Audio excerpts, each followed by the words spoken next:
Hello, everyone. My name is Taylor Benjamin, and I like movies. So, if you like movies, Oscars, Golden Globes, SAG nominations, anything that deals with films, any kind of celebrity gossip, you're going to want to like and subscribe because I'm going to be talking about all that stuff.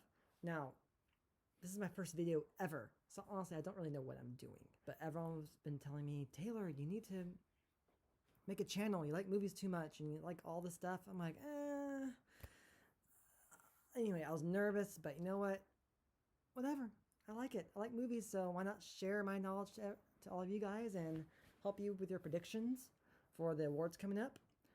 So, I just watched The Trial of the Chicago 7. Wow.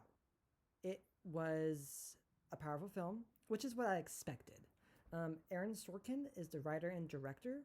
Now, he's done films like The Social Network, which went on to win Best Screenplay, Best Adapted Screenplay.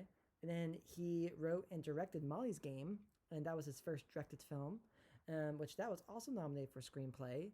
And both films were great. His dialogue, Aaron Sorkin is known for just this amazing dialogue that the actors get to chew me off the bone.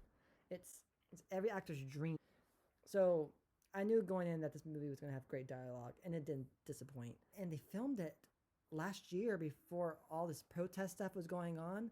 So it's kind of like a bizarre, like random miracle that it fit now with the time when last year it wasn't really, there. So the movie's about these 7 protesters who are against the Vietnam War. They want it to end, and it ends up being a riot. And so they're brought into court and they're charged with treason, rioting, starting the riot, and they're pleading not guilty. And they're saying that the police were actually the ones that started the rioting. So, as you can already tell, it's what we've been hearing on the news every day. It's not like a heavy film that you think it is. It's a really like stand up and cheer kind of film. Like it makes you like exuberant, it makes you like want to fight for justice. It's not like that. Oh my gosh, I'm so sad. This is horrible. No, it's really good. So I would recommend this movie to everyone. And obviously, I think the film does lean towards like one side of the political views than the other. Um, but it's Hollywood, so that's what do you expect? And Aaron Sorkin is known for changing some facts in his film, like The Social Network. He actually had a girlfriend the whole time when he was going through Facebook. And the movie started off with him breaking up with his girlfriend, or she broke up with him. And then that was kind of like his journey throughout that movie. And that was a little detail in The Social Network. But for this movie, The Trial of the Chicago 7, you have to do your own research. I did mine, and the majority of it is exactly how it is. So when you watch it, you're just like, I can't believe that this actually happened. It blows my mind that there's just been so much injustice. And I didn't learn about this in school. I mean, I didn't really like history growing up. I still don't like history. So for a movie to make me do research on history means that they did a great job. Just saying. I don't like history. I don't like history movies, history lessons. This movie was about history. It's an important time in history, and I love it. I did my own research, and Aaron Sorkin got the majority of the facts correct. Now, about the Oscars, this movie is a shoo-in for Best Screenplay, if not a win. I don't know what else is going to be nominated, but it's Aaron Sorkin. He's in guaranteed lock for best screenplay, and I would say Best Picture as well. We don't have a lot of competition this year because COVID. Theaters are shut down. Movies have been postponing to next year, 2 years. This movie is a guaranteed top. Right now, it's the best film that I've seen this year. And I've seen a lot of movies, a lot of indie movies. So I think this is good. This year for Oscars is going to be a lot about the indie movies that usually don't get recognized. So I'm really excited about this year, particularly, so that the lower budget movies can get recognized. But like I said, The Trial of the Chicago 7 is going to get Best Picture nominee, guaranteed. Best Screenplay. And as of right now, probably Best Director. It's thought the dialogue, obviously, like I've said, was a standout. The movie takes place in the courtroom, so there's not much like amazing details with the camera, and obviously he gets the performances from all his actors in every film that he does. But this movie didn't need to be amazingly directed. It started that the screenplay is what gives it, and the actors just shoot off every line, and it was just amazing. Now this movie has a big ensemble cast, so I think this film is going to win every SAG every ensemble award. I don't see what else can beat it, unless there's a bad movie down the line that I just don't know about yet. It's going to win everything, all the ensemble stuff. And now, there are 3 performances that stand out to me. And if I was in Netflix, I would not campaign anyone for a lead role, since this is an ensemble piece. I've read that Eddie Redmayne, they may be campaigning him for lead. If they do that, they're throwing him out in the sea to drown. There's no one's a lead. Everyone has an equal amount of time, I would say. But there are 3 performances that stand out. And the first one is Sacha Baron Cohen, who obviously everyone knows is from Borat. He's known for his comedy. So I think he stood out in this movie because it is a serious role. And he does a great job. And we don't normally see him in this kind of role. Now, he is the jokester in the group, and it's really funny.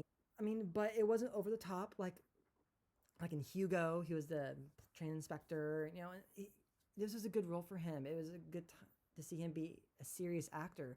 He's been on a roll with these serious roles. He was in The Spy for Netflix, which he got nominated for a Golden Globe or a SAG or both.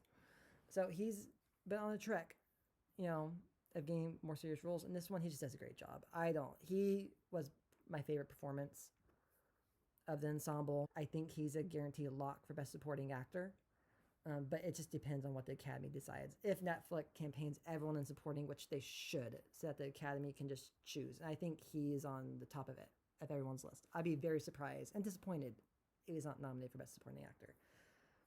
And then I also have Mark Rylance. Now, Mark Rylance won Best Supporting Actor for Bridge of Spies 5 years ago. He beat Sylvester Stallone. That was a crazy upset. But I was happy. I didn't think Sylvester Stallone deserved an Oscar. Anyway, back to Mark Rylance. He plays the trial of the Chicago 7's lawyer. He's a British actor with an American accent. I don't understand. How can they do accents better than Americans? I don't get, it blows my mind. I try to talk British and I don't do very well. So here's to that, governor. Mark Rylance does a great job in this role, and he gets really in the face of the judge. Probably half his time he's just getting angry at the judge, because this judge is just, you love to hate this judge. You love to hate it. But Mark Rylance was also another standout. He just, every time he was on screen, your attention was on him. And my third standout would be Yahya Abdin Matul II. His role in this movie is just so devastating. I don't understand how this was allowed back then. I mean, through the times, I get why at that time it was allowed, but it's still sickening to think of what he was put through in this trial. Now, he's only in half the film.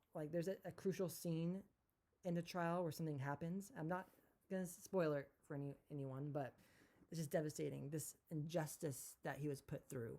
Anyway, Yahya Abdin Matul just won Best Supporting Actor in a Limited Series for the Emmys for Watchmen. He's winning some awards, so I think that might help him get pushed for an Oscar nomination. And I think Sacha Baron Cohen, Mark Rylance, and Yahya Abdin Matul were the standouts. And I think all 3 should be up for Best Supporting. It's not a crowded year. There's a lot of performances to watch, but I think those 3 are the standouts, and hopefully at least 2 of them will get in. I do think Sacha Baron Cohen is one of them. That's my review of the Trial of the Chicago 7. I thought it was a fantastic film. It makes you want to fight for justice, which is exactly what Aaron Sorkin wants the audience to feel. So I think he nailed it in that point. And like I said, the screenplay was just fantastic. Every actor chewed off all the words. It was amazing. So I would give this movie an 8 out of 10. It was just a good feel-good movie. I really enjoyed it. I think you would too. And I do think the standouts are Sacha Baron Cohen, Mark Rylance, and Yahya Abdin Matul, the second for Oscar nominations. And it's a guaranteed lock, possibly win for Best Screenplay and the Best Picture. And editing as well. It's a shoo-in for editing. So thank you for watching. I'm going to be watching The Witches this week on The Rocks. this week. Well, it's Borat 2, so I'll be watching the other Sacha Baron Cohen this week, and Netflix's animated film Over the Moon. So those are 4 other films that I'm going to be reviewing, so feel free to check it out, and remember to like and subscribe, and I'll see you next time.